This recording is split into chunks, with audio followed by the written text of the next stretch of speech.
Ok. Buenas noches a todos. Muchas gracias por la introducción. Muchas gracias, Spade, por la invitación. El, el tema que voy a hablar el día de hoy, bueno, es un poquito largo, así que traté de resumirlo y resaltar algunos puntos importantes, algunas de las infecciones, porque hay de todo tipo de infección en trasplante, dependiendo del tipo de trasplante. Entonces, algunas diapositivas, alguna información está en inglés porque se me hacía más difícil traducirlo porque lo tenía en inglés en unas presentaciones, pero yo lo voy a hablar, explicar igual. Ok, no tengo nada que revelar desde el hospital donde yo trabajo. El trasplante de órgano sólido tiene una larga historia hasta el año 1954, el primer trasplante de riñón, y posteriormente los años siguientes se comenzaron a hacer trasplante combinado, riñón, páncreas, páncreas solo, hígado solo, corazón, pulmón. Inicialmente se hizo pulmón de un solo lado, luego pulmón bilateral, y actualmente se hace intestino, multivisceral, que es incluido hígado. Eh, a veces se hace solamente hígado con parte de intestino también. Y últimamente, en los últimos años, en algunos hospitales, por ejemplo, donde yo hice fellowship, se hace lo que se llama composite tissue, que hacen trasplante de cara en pacientes que han tenido accidentes, han sido quemados, entonces tienen que hacerle trasplante facial. Y eso he visto algunos casos de trasplante facial también. Y hace unos cuantos años empezó a hacer trasplante de útero. Y primer caso fue fallido porque hubo complicaciones con infecciones, pero ha habido, me parece que 2 casos recientemente en los cuales pudieron dar a luz a niños sin ninguna complicación. Este es más basado en Estados Unidos, y acá en Estados Unidos nosotros utilizamos el UNOS, que es el sistema web, que es el registro de todos los trasplantes, en lo cual vemos todo lo que está sucediendo en Estados Unidos. Ok, algunos principios fundamentales en la infección en trasplantes que vamos a ver tanto infecciones comunes como en cualquier paciente no inmunocomprometido, y también infecciones oportunistas como en pacientes VIH, pero en estos casos a veces vemos complicaciones mucho más severas. Lo otro que recuerden es la respuesta inflamatoria va a estar bastante atenuada, entonces en estos pacientes a veces no vas a ver lo que típicamente ves en un paciente que es inmunocompetente. Tienen mayor riesgo para diseminación por el hecho de que están muy inmunosuprimidos, especialmente al inicio del trasplante. Entonces pueden presentarse con infección de diversos órganos también. Y los pacientes se pueden descompensar muy rápido. Esa es la diferencia, por ejemplo, cuando vamos a ver en neumonía por neumocistis. En pacientes con VIH toma tiempo, generalmente sabemos que 2 o 3 semanas con síntomas. Esos pacientes trasplantados generalmente se presentan de manera aguda, que es un poco diferente al VIH.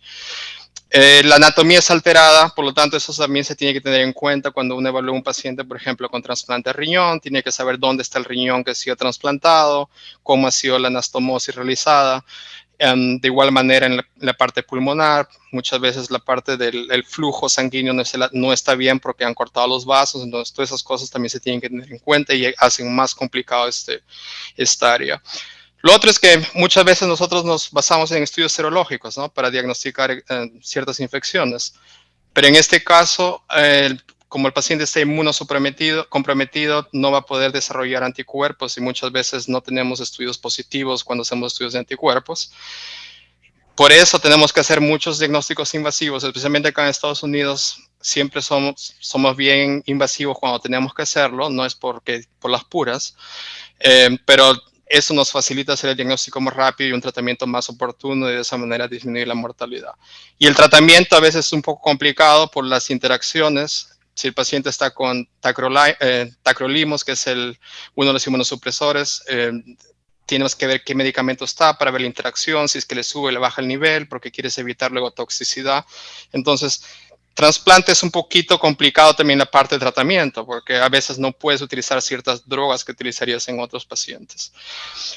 Y lo otro es que, puesto que con trasplantes se salvan muchas más vidas y se prolonga más la vida en nuestros pacientes, vemos más resistencia bacteriana. Acá, por ejemplo, comparando cuando yo se internaba en Almenara, acá mucha resistencia bacteriana, y cada vez se tienen que utilizar nuevas drogas, y eso es por la vida que se prolonga. Hay pacientes que están con soportes mecánicos, por ejemplo, los que necesitan trasplante cardíaco y tienen múltiples infecciones. Entonces, todo eso incrementa la complejidad de esta área. Entonces, cuando vamos a ver infecciones en los pacientes con trasplante de órganos sólidos, siempre evaluamos 4 cosas. Uno, que es lo que se llama las exposiciones. Si tienes un paciente que recibe un trasplante, entonces el paciente tiene una historia antes del trasplante, que puede ser infecciones, puede ser historia de tuberculosis, historia de maybe alguna infección por hongos si tuvieran problema pulmonar. Entonces, esos datos son muy importantes, y también en el donante. Entonces, porque a veces podemos ver casos de infecciones que vienen del donante a pesar de los tamizajes que le hacemos. La segunda parte es la inmunosupresión. Mientras más inmunocomprometido esté el paciente, el riesgo por infección es mucho más alto. Entonces, eso va a variar dependiente de qué medicamentos utilicemos y también qué tipo de órgano sea el trasplantado.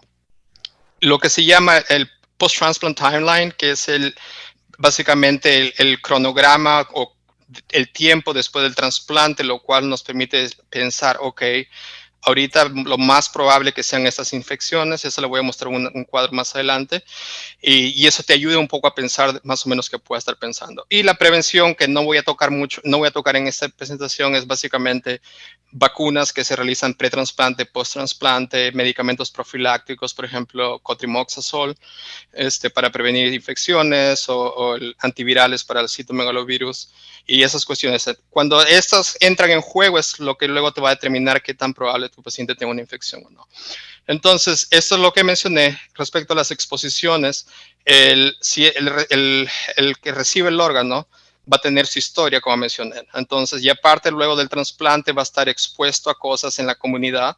Y aparte, si es que vuelve al hospital o inmediatamente después del trasplante, por ejemplo, si está intubado, va a tener otros factores de riesgo. Y a eso le sumamos los que vienen del donante. Acá nosotros hacemos screenings del donante a través del UNOS, pero no se hace screening de todo. Se hace hepatitis, VIH, sífilis, se hace tuberculosis también, especialmente si son donantes vivos, pero no se hace para todas las cosas, ¿no? Entonces, a veces tenemos infecciones inesperadas, pero que sabemos que pueden pasar. Es por eso que siempre estamos indagando para ver si es que hay algún factor de riesgo.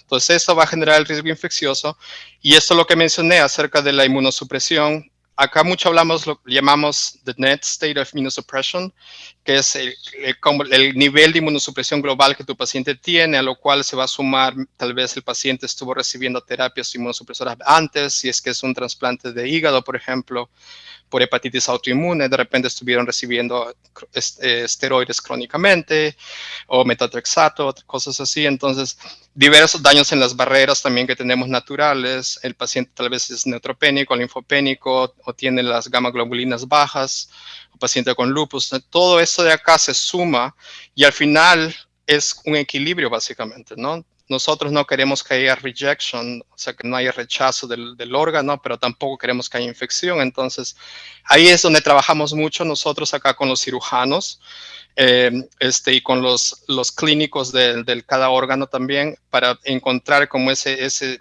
momento exacto en el cual no rechacemos el órgano, pero tampoco generemos infecciones. Sin embargo, a veces el paciente está con rechazo y tienes que darle bastante inmunosupresión, y luego sabes que va a haber problema de infecciones, y estamos bien alertas a eso, ¿no? Y esto de equilibrio va a depender mucho del tipo de medicamentos que se utilicen, ¿no? Anteriormente en la presentación estuvieron mencionando algunos, por ejemplo, alemtuzumab. Es un medicamento que te quita todos los linfocitos, ¿no? Entonces, lo que acá le llamamos que desaparecen los linfocitos, igual que la timoglobulina también. Entonces, si utilizas agentes como estos en la inducción, sabes que tu paciente va a estar en alto riesgo para infección, por ejemplo, por citomegalovirus o por neumocistis. Entonces, por eso es que siempre vemos qué tipo de inmunosupresión el paciente está, y qué tipo de mantenimiento para prevenir rechazo también el paciente está.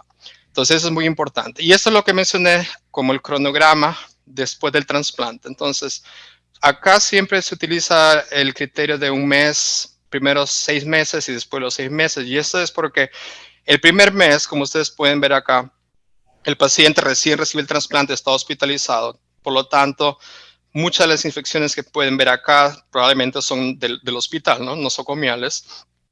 si tiene un catéter, si tiene una herida, si se aspiró o si suben antibióticos crónicamente y luego tiene diarrea por C. diff. Entonces, mucho vas a ver esto como el postoperatorio inmediato, por decirlo así, complicaciones de ese tipo. Aparte, vas a ver las complicaciones si tiene una infección que vino del donante. Generalmente, infecciones del donante se manifiestan inicialmente. A veces un poco después del mes, pero si sabes que tienes un paciente con una infección que no esperabas que ocurre al mes, siempre tenemos que indagar para ver qué pasó con el donante. Ok, entonces acá, por ejemplo, hay casos de reportes de estos virus del West Nile, que es el virus del Nilo, que es en español. Acá en la zona donde yo vivo, en Michigan, hay casos de West Nile, pero no hemos tenido casos de transmisión de donante a receptor. Chagas también, dependiendo si es que hay factores de riesgo. A veces vemos gente que viene, vi pacientes que vienen de Perú, vi dos y tuve que preguntar acerca de las zonas si vivían en zonas con Chagas. Y hay pacientes, por ejemplo, los que tienen fibrosis quística y necesitan trasplante de pulmón. Estos pacientes generalmente tienen una historia de múltiples infecciones pulmonares, colonización por hongos como Aspergillus, tienen pseudomonas que pueden ser resistentes, entonces estos pacientes se pueden manifestar al inicio, ¿no? Entonces, estos tipos nosotros siempre estamos identificando para decir, este es el régimen que se va a dar para prevenir estas complicaciones en el postoperatorio inmediato. Del 1 a 6 meses, depende. En el pasado teníamos bastante de pneumocistis, bastante de CMV, pero ahora con las terapias profilácticas casi no se ve tanto. Sí se ve, pero no se ve tanto. Lo que más se ve es cuando paramos la profilaxis, es cuando vemos los casos de pneumocistis, CMV, a veces vemos herpes, varicela también. En estos casos generalmente son reactivaciones o que tal vez se fueron nueva exposición en la comunidad porque la gente ya está haciendo las cosas fuera, pero muchos de los casos de reactivaciones suceden en este punto. Y luego de los 6 meses también es comunitario mayormente, ya no es tanto como reactivación, pero a veces suceden reactivaciones tardías, por ejemplo, por citomegalovirus y por otros problemas. Por ejemplo, PML, el virus que causa PML en los pacientes con VIH también. Acá también podemos ver eso, ¿no? Entonces, eso es algo que siempre tenemos en cuenta. El otro es el donante, como mencioné, hay muchos casos reportados de infecciones esperadas. Por ejemplo, infecciones esperadas es cuando yo sé que el donante de pulmón tenía una bacteria de Staphylococcus aureus sensible meticilina que estaba creciendo en el otro hospital. Entonces yo sé lo que voy a hacer, ¿no? Porque sé que conozco lo que pueda pasar. Inesperadas es que a pesar de los screenings que hicimos, suceden, ¿no? Por ejemplo, un caso del virus del Nilo, si es que no se esperó porque eso no se realiza tamizaje y se encontró. Eso es lo que se llama inesperadas. Y como pueden ver, eso es de la sociedad, no la sociedad, la entidad que controla esto y ves diversos tipos de infecciones que pueden suceder. Entonces, ahora hablando ya más de manera específica, infecciones bacterianas. Cuando hablamos de infecciones bacterianas, en trasplante de manera general primero, infección de herida operatoria, como en cualquier otra cirugía, bacteremias, muchos de estos pacientes han estado hospitalizados por largo tiempo, tienen catéteres endovenosos, entonces tal vez tienen infecciones intraabdominales porque tienen problemas del intestino corto, entonces ellos ya están con bacteremias desde el inicio y eso puede volver a repetirse posteriormente. Infecciones torácicas e intraabdominales es algo que se ve frecuentemente también. Neumonías, tanto nosocomiales como comunitarias, también lo que se ve en todo tipo de paciente con trasplante. Infecciones urinarias, mayormente es lo que se ve en pacientes con trasplante de riñón y es lo que más te preocupa en esos pacientes, pero puedes ver en cualquier paciente con trasplante. La diarrea, colitis por C. diff, generalmente en pacientes que han estado con antibióticos de manera prolongada. Vemos a veces las oportunistas, ¿no? Listeria, nocardia, que es la otra, que a veces vemos, no siempre se ve, pero de vez en cuando se ve y es una infección severa. Mycobacterium tuberculosis, yo no he visto, sé de casos que a veces han discutido, en los cuales la prueba del IGRA tal vez o los tamizajes que se hicieron fueron negativos y luego se reactivó o bien la infección vino del donante, ¿no? Entonces, actualmente somos más meticulosos cuando hacemos estos descartes en pacientes que vienen de zonas endémicas, ¿no? A veces hacemos el IGRA y luego vemos si no nos convence, hacemos la prueba de tuberculina en la piel y luego le hacemos un booster para ver y le hacemos tomografía, somos un poco más agresivos en esos casos porque hemos visto casos en los cuales puede ser inicialmente negativo. Micobacterias no tuberculosas, y lo que más se ve actualmente y nos preocupa son las infecciones resistentes, como por ejemplo el Cenotrofomonas, Acinetobacter, el Staphylococcus meticino resistente, el Enterococo resistente a vancomicina, Chromobacter, las enterobacterias que son con Bacillolactamasa espectro extendido, los resistentes a carbapenems, Pseudomonas bullardii, por ejemplo, estos en pacientes con fibrosis quística, ¿no?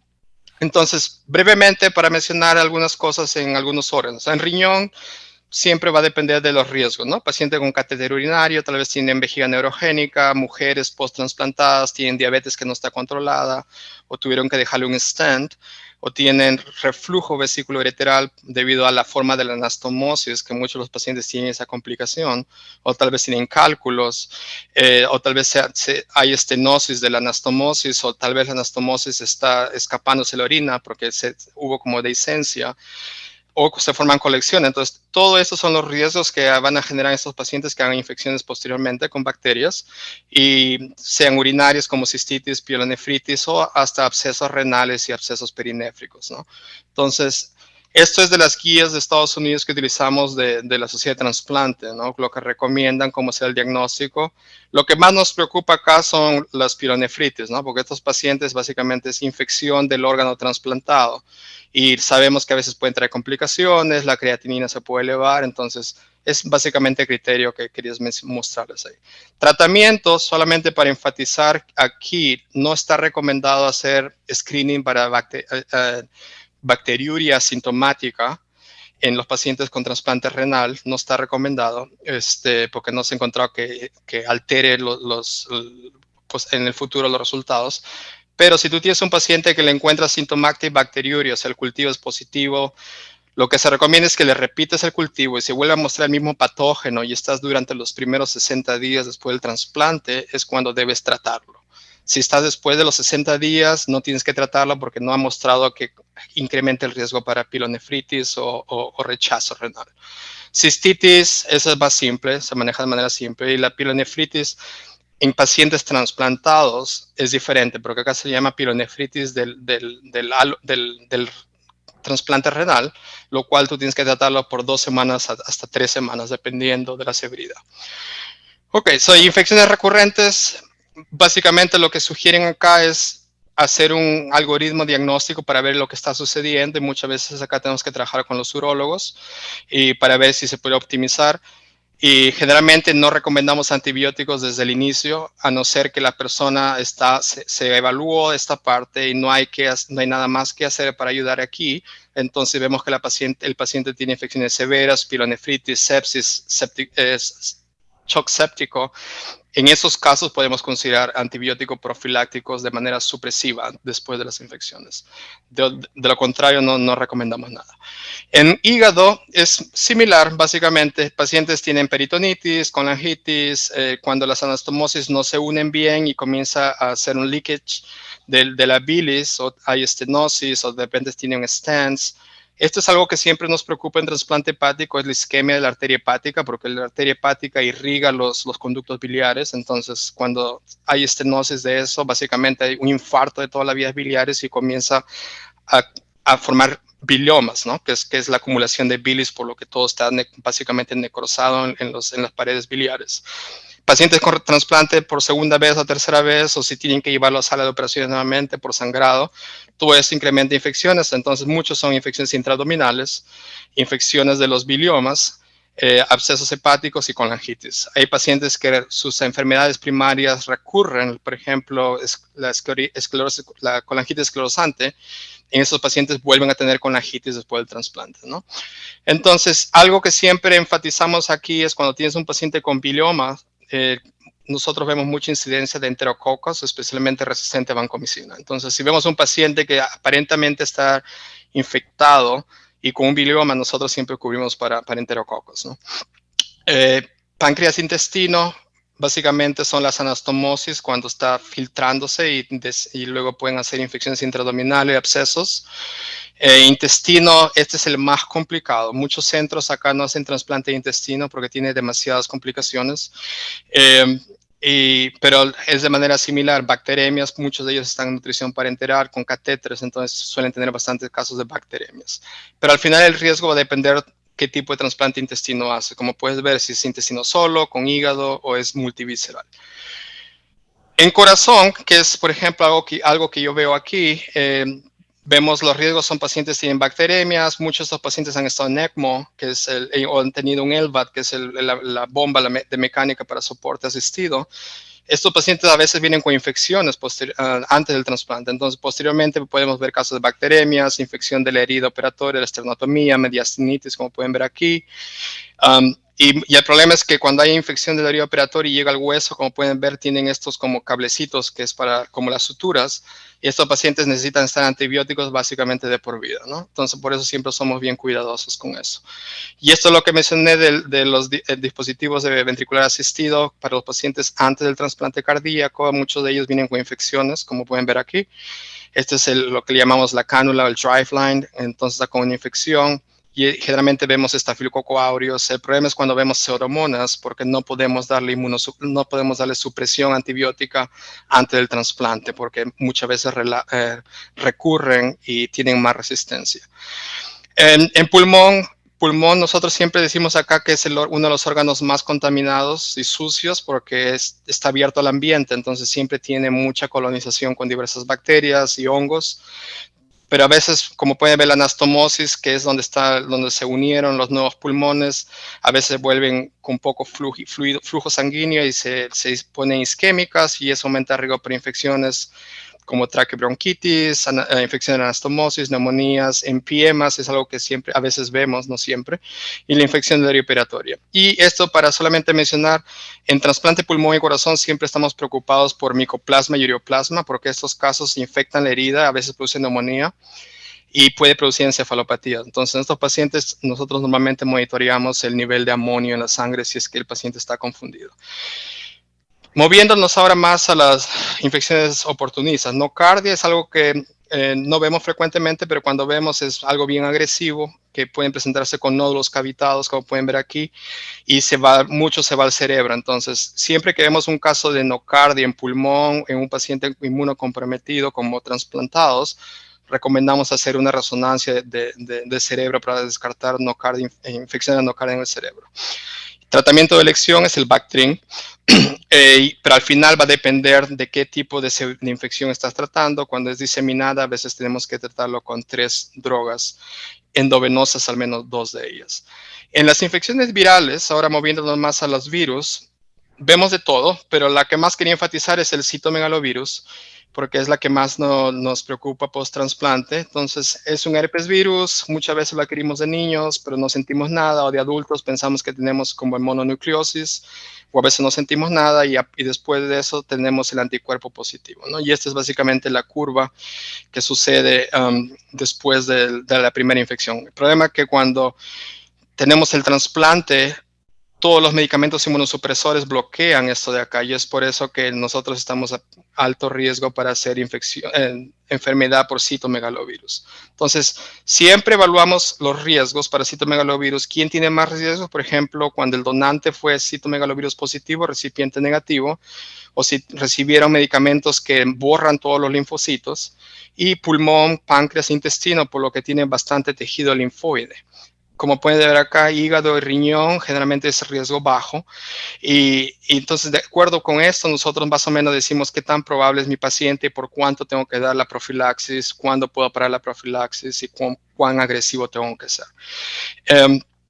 Y esta es la línea para mostrarles cómo se manifiesta el citomegalovirus. Inicialmente está si mostrase en la sangre y luego se puede mostrar como en la sangre, pero no tiene ningún síntoma. Y posteriormente puede hacer lo que llamamos CMV syndrome, que es el síndrome de citomegalovirus, que tiene bajo conteo de las células, fiebre, malestar, elevación de las enzimas hepáticas. Y los casos severos con enfermedad llegan a ser colitis, neumonías, hepatitis, problema renal, cardíaco. La retinitis no es tan común como en los pacientes con VIH, por ejemplo. generalmente no vemos retinitis, pero rara vez, a veces lo puedes ver. Y esos son los efectos directos e indirectos. Se sabe que citomegalovirus tiene efecto inmunomodulador y puede ponerte a riesgo para cánceres, linfoma, rechazo también, e incrementar la mortalidad. Entonces, estos solamente, la mayoría sabe que es un CMV syndrome, que es simplemente como la mononucleosis, y esto es lo que mencioné anteriormente, la CMV disease, y para enfatizar que en pacientes trasplantados la retinitis no es común. Ok, para el diagnóstico lo que hacemos es PCR en la sangre cuantitativo, y de esa manera es que nosotros controlamos. Cuando tienes sospecha de neumonía, hacemos PCR en el lavado broncoalveolar. Y tenemos que tener cuidado porque a veces los pacientes pueden solamente estar haciendo shedding, es decir, liberando virus, pero no significa nada. Entonces, a veces tenemos que ver si realmente necesitan tratamiento o no. Y al final, la forma de confirmarlo es cuando hacemos biopsias para buscar las inclusiones. ¿Ok? Entonces, y el tratamiento, acá no voy a detallarme mucho, solamente a veces no damos medicamentos, a veces solamente regulamos con la inmunosupresión, la bajamos. A veces si damos, y estos son los medicamentos, ganciclovir, Foscarnet. Sidofovir casi no lo usamos porque es muy nefrotóxico más que el Foscarnet. Y estos son nuevos medicamentos que utilizamos acá en Estados Unidos. Letermovir, que fue creado básicamente para los pacientes con trasplante de médula ósea. A veces lo tenemos que utilizar como manera de rescate porque no tenemos opción porque hay mucha resistencia. Y el maribavir es una droga que recientemente fue aprobada por la FDA para casos de citomegalovirus resistente. Ok, lo más importante es evaluar la inmunosupresión y optimizarla si es posible. Muchas veces lo controlamos con eso. Otros virus, solamente brevemente, el virus de Epstein-Barr, el riesgo más alto en el primer año, especialmente cuando el donante es positivo y el recipiente es negativo. La complicación que siempre nos preocupa es el linfoma después de trasplante, que acá le llamamos PTLD. Muchas veces solamente el único tratamiento cuando vemos IBV en la sangre es reducir la inmunosupresión, y cuando ya hay linfoma se da quimioterapia rituximab. Virus de BK, que especialmente en pacientes con trasplante renal, puede producir nefropatía, puede producir estenosis a nivel ureteral cuando se va a la vejiga. Y mayormente tratamiento es reducción de inmunosupresión. Hay ciertas drogas como ciprofloxacino, leflunomide, que los nefrólogos de trasplante utilizan, pero generalmente como infectólogos nosotros no lo recomendamos. El Jesse virus, que ocasiona el PML, que es mortalidad muy alta. Recientemente tuve un paciente con trasplante cardíaco con esto y murió. Parvovirus, vemos a veces en trasplante. También tengo un paciente con trasplante de corazón que hace anemias, crisis de anemia severas y llega a ser hospitalizado. Y a veces vemos miocarditis y rash que se llama el rash como en guantes y en botas o en medias en español, en lo cual a veces podemos ver en pacientes con parvovirus. Y adenovirus, importante porque produce neumonía y puede producir miocarditis también. Pasando a la infección por hongos, ¿cuánto tiempo tengo? Si me pueden decir. Tienes 4 minutos todavía. Ok, infección por hongos. Brevemente, el trasplante de riñón siempre no es común, pero la preocupación es que se infecte con cándida y haga un aneurisma micótico y luego tienes que hacer una cirugía vascular o hasta sacarle el trasplante. El trasplante de hígado, la cándida puede infectar los biliomas o abscesos, hacer cándida en la sangre. Trasplante de intestino, generalmente puede ser intraabdominal o también en la sangre, porque muchos de estos pacientes tienen catéteres endovenosos. Corazón, cándida en la sangre mayormente, y pulmón. Generalmente en pulmón la mayor preocupación es que se infecte la anastomosis, o sea, donde hicieron las suturas, y que luego genere dehiscencia de la anastomosis. Y la otra complicación es empiema pleural, que una que otra vez se puede ver en pacientes con cándida. Neumocistis, solamente para enfatizar que en pacientes de trasplante de órganos sólidos es diferente que en pacientes con VIH. Anteriormente mencioné, en estos pacientes suele ser más agresivo, se pueden presentar con síntomas de 2-3 días y es neumocistis. A veces se tiene una presentación más larga, hipóxicos, la LDH puede ser alta.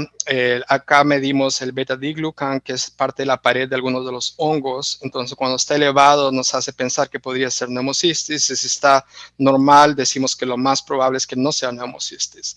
Y eso es un estudio de sangre. Y lo otro es que, a diferencia del VIH, los pacientes con trasplante de órganos, generalmente la carga de organismo cuando le hacemos un lavado bronquialveolar es mucho más bajo que un paciente con VIH. Es por eso que acá nosotros hacemos PCR, porque a veces la citología y la tinción es negativa. Entonces acá hacemos PCR, que puedes hacerlo en esputo y puedes hacerlo también en el lavado bronquialveolar, lo cual nos ayuda bastante. En criptococos, siempre recuerden hígado. Pacientes con falla crónica hepática están en riesgo para hacer complicaciones con criptococos. Entonces, cuando tenemos pacientes en septic shock, en shock séptico y problema de insuficiencia hepática crónica, siempre tratamos de ver si no hay casos de criptococos. Y después del trasplante lo mismo. Y pulmón, simplemente porque está expuesto a la contaminación ambiental, ¿no? Lo que tienen que rescatar acá es que muchos de los casos en trasplantados es diseminado. Y siempre que veas un paciente en la cual sospechas criptococo, por ejemplo, en el pulmón o en la piel, siempre tienes que hacer una punción lumbar en estos pacientes inmunocomprometidos porque tienes que descartar criptococo, meningitis por criptococo, aun cuando no tengan síntomas. Tienes que hacerle la punción lumbar y medir la presión de apertura. ¿Ok? Y el diagnóstico, acá utilizamos este antígeno en sangre y en líquido cefalorraquídeo y nos regresa a las 3 horas más o menos y es muy sensible. Cultivo demora más, histopatología en algunos casos donde vamos a ver, de acuerdo a la tinción, las cápsulas, ¿no? Aspergillus, bueno, a mí me gustan más hongos, especialmente los mohos. Entonces, Aspergillus mucho nos preocupa en la parte de trasplante de pulmón, especialmente traqueobronquitis o infección de la anastomosis, infección invasiva pulmonar e infección diseminada. Al inicio del trasplante es mayormente esta y posteriormente vemos esta. Casi no vemos diseminada con Aspergillus. Pero el diagnóstico, como pueden ver, acá seguimos los criterios que son establecidos a nivel nacional, pero siempre tratamos de ver, por ejemplo, esta es una anastomosis que está infectada y esta es una infección invasiva en pulmón con el signo del halo, porque si ven es blanco en el centro, que es un nódulo blanco, y está rodeado por una manera de esto como vidrio esmerilado alrededor. Entonces, cuando vemos eso, nos hace pensar en Aspergillus. El diagnóstico cultivo o biopsia para ver las hifas del hongo. Y acá utilizamos estas pruebas llamadas galactomanan, que lo hacemos en la prueba del lavado bronquialveolar. En sangre, el beta-diglucan también, hacemos PCR para Aspergillus y también tenemos un PCR universal para hongos. La contraparte es Mucor, ¿no? Mucor, nosotros siempre sabemos pacientes diabéticos en cetocidosis diabética o en trasplante de médula, pero acá de vez en cuando vemos, y cuando vemos eso es terrible. Como pueden ver, este es un daño masivo del pulmón, hay necrosis, y el diagnóstico es con cultivo y histopatología. No es tan común ver Mucor en pacientes con trasplante de pulmón, pero una que otra vez puedes verlo y tienes que ser bien agresivo.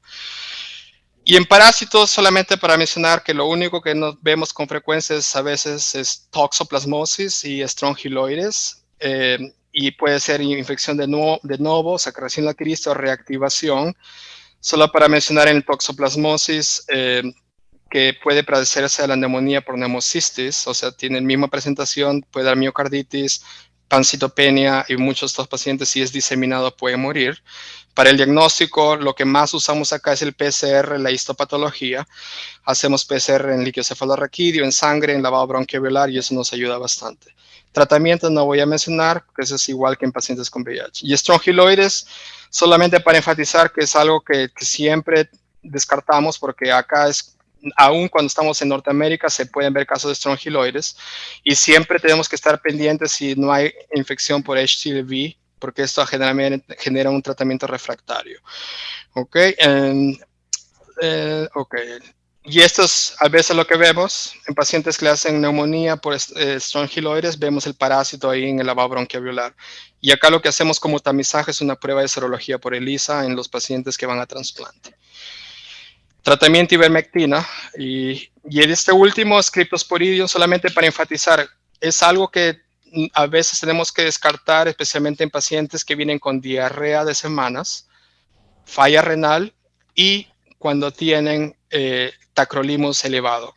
porque básicamente el Cryptosporidium cuando infecta las células intestinales afecta el cotransportador que regula, la bomba que regula la absorción y excreción de tacrolimus. Entonces, cuando vemos esas manifestaciones, tratamos de descartar Cryptosporidium y le damos el tratamiento con el nitazoxanide. Y para hacer el diagnóstico acá lo que utilizamos es el EIA, porque muchas veces no lo vemos en las tinciones normales, entonces acá usamos el EIA, que es un estudio molecular básicamente. Y ahí parece que eso es todo lo que tengo